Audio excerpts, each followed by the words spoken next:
ఈ వాక్యాన్ని వీక్షిస్తున్న సహోదరి సహోదరులందరికీ క్రీస్తు పేరట వందనములు. ఈరోజు వాక్యం ద్వారా దేవుడు మనతో చెప్తున్న మాట, సత్క్రియను ఓపికగా చేయుచు మహిమను ఘనతను అక్షయతను వెతుకువారికి నిత్యజీవమునిచ్చును. రోమీయులకు రాసిన పత్రిక 2వ అధ్యాయము 7వ వచనము. మంచి పనులు చేస్తే పరలోకం వెళ్ళిపోతారా అంటే అది సాధ్యం కాదు. దానికి తోడుగా దేవుని మహిమను ఘనతను అక్షయతను వెతకాలి అని అపోస్తలుడైన పౌలు గారు అంటున్నారు. అలా అని దేవుని వెతికి పాపంలో జీవిస్తే సరికాదు.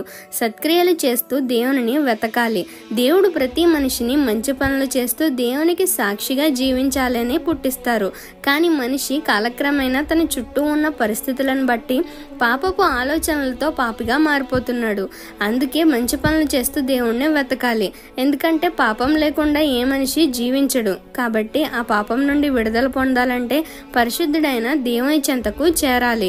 మన పుట్టుకకు కారణమైన దేవుణ్ణి కొనియాడాలి. ఈ లోకంలో జీవించేది కొద్ది కాలమే కదా. ఉన్న ఈ కొద్ది జీవితాన్ని దేవునికి అర్పించుకుంటే దేవుడే మనము నడవవలసిన త్రోవలో నడిపిస్తారు. ఈ చిన్న సువార్త పరిచర్యలో మీ సహోదరులు. God bless you. ఆమేన్.